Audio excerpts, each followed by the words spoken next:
Hello and welcome, I'm Olaskar Juk and you're watching Head to Head with UATV. Delegations from 8 EU member states of the United Nations Security Council have called on Russia to stop preparations for the sham elections in the occupied territory of the Donbas region. Ukraine's representative in the UN called the plan a typical Kremlin provocation. To talk more about this, we're joined in the studio today by Volodymyr Khandogiy, president of the Ukrainian Foreign Policy Association. Hello and thank you for joining us today. So, Mr. Khandogiy, the European countries, the membering countries, 8 of them, the membering countries of the UN Security Council, have condemned the elections in the occupied territories of Donbas. But can this statement really have some impact in the east of Ukraine? not only they have condemned, but they call upon Russia to withdraw their troops, or rather to do everything possible not to allow this to happen. And this is an important call.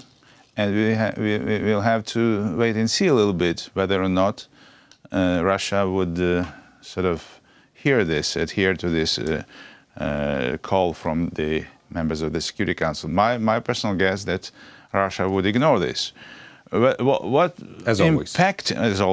impact will it have on the situation? I wouldn't over-exaggerate this, but it is very, let's say, very dangerous sign, and I can interpret it as an attempt. I mean, the future elections, so-called elections. This is the dangerous sign. This is dangerous in terms that it's an attempt to try to legitimize those on the occupied territories and to sort of create a certain political infrastructure, and it will give ground to someone, or to a state, I don't know to which state, to call the representatives of those so-called republics legitimate. Could you explain us what is the mechanism to legitimize those occupied territories, well, if these elections wouldn't be recognized by any other country? Well, that's the whole point. It will not be recognized, and well, that would be another step. Let's wait and see if those elections take place. Then we expect from the international community a very strong signal that the international community do not recognize. But there might be certain politicians in the world and even certain countries that may use this as a pretext to loosen sanctions, to try to revert this overall sanctions policy towards Russia and to try to better the relations, despite the fact that Russia is not adhering to the Minsk agreements and so on. So this is, in my view, an attempt to legitimize, and moreover, the representative of Ukraine in the Security Council, Volodymyr Yelchenko, he said, as far as I remember, that these elections, and if it happens, may create a ground for further deterioration of the situation in the area, and even will be taken as a step towards a more aggressive policy on the part of Russia towards Ukraine. Actually, I wanted to quote him, Volodymyr Yelchenko, the representative of Ukraine to the UN. He said that there are indicators that these so-called elections may serve as a stepping stone towards a new cycle of the Russian armed aggression, and it is very unfortunate that the Kremlin chose the path of further escalation of the situation instead of full implementation of the Minsk agreement. So, as far as I understand, you agree with this statement, that this might happen? I would also like to mention one thing, that if it happens, and if Russia ignore, which I'm almost sure she will, ignore the call not to allow this to happen, that would be a very solid message that in the nearest future the sanctions against Russia will not be lifted.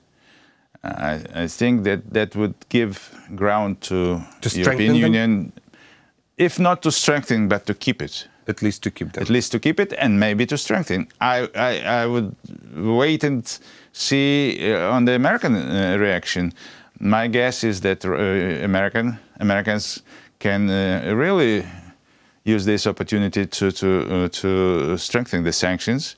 You remember Kurt Volker said on the other day that every other month American administration will try to strengthen sanctions against Russia. Yes, especially now the relations between the United States and Russia are extremely deteriorating, and also the latest, among the latest news is that Trump is pulling the U.S. out of this intermediate-range nuclear forces treaty, which was eliminating short-range and intermediate-range nuclear and missiles by both countries. Yeah.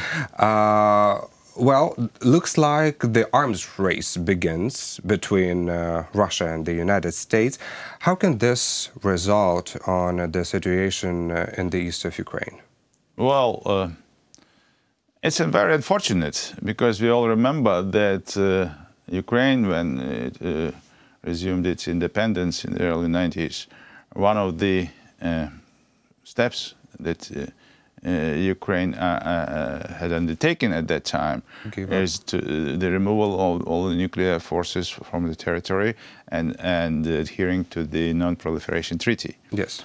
And signing this Budapest Memorandum. In exchange, we demanded, and we got, although very limited, but the kind of guarantees of our independence. The withdrawal of Russia, and of Russia as well.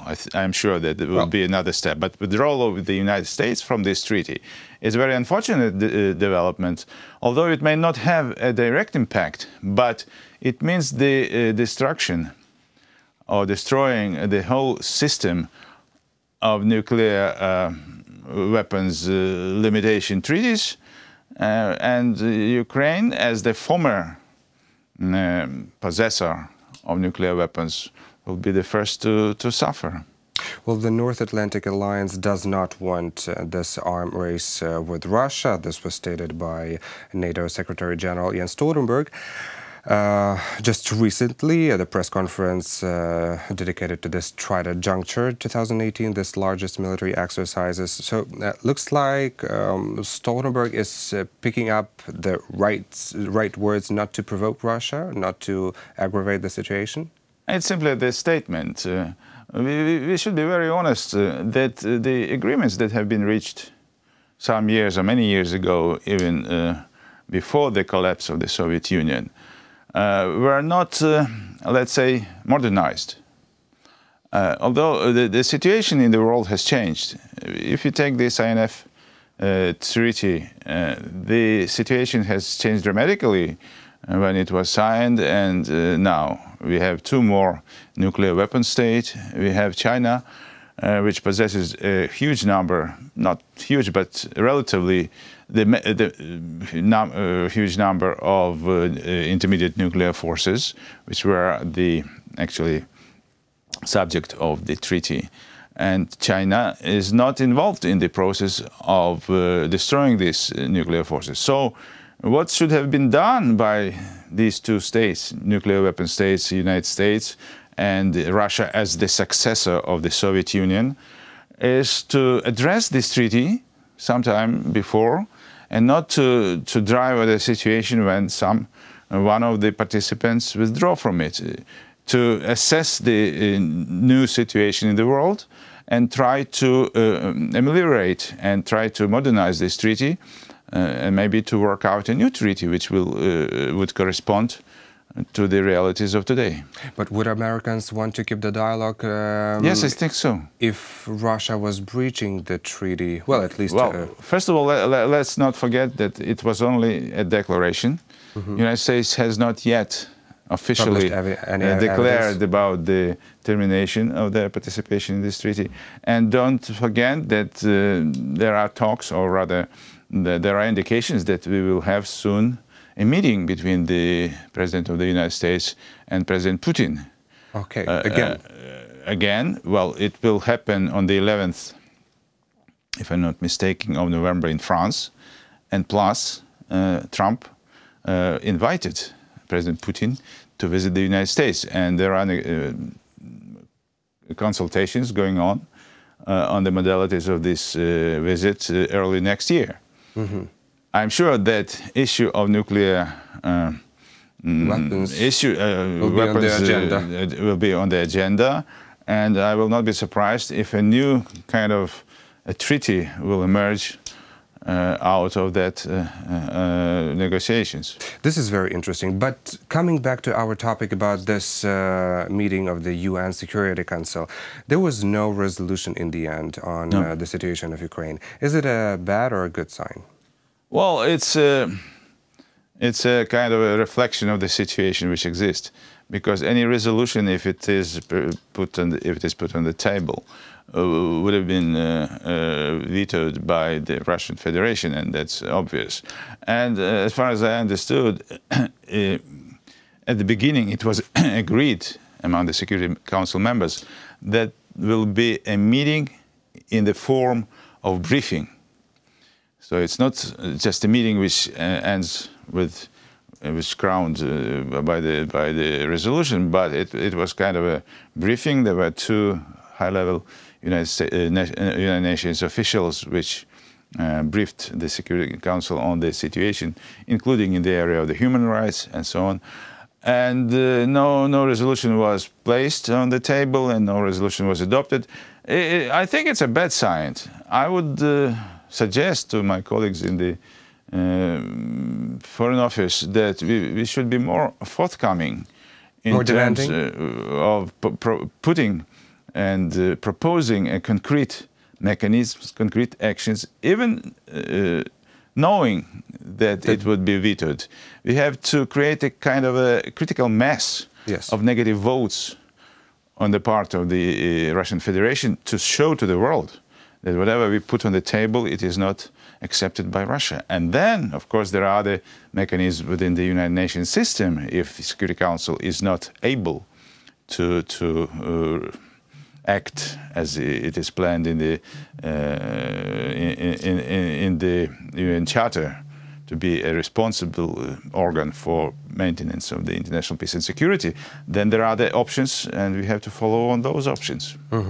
Well, the very last question. On this conference, on this meeting, many countries have condemned Russia, and even China, which is a strong ally.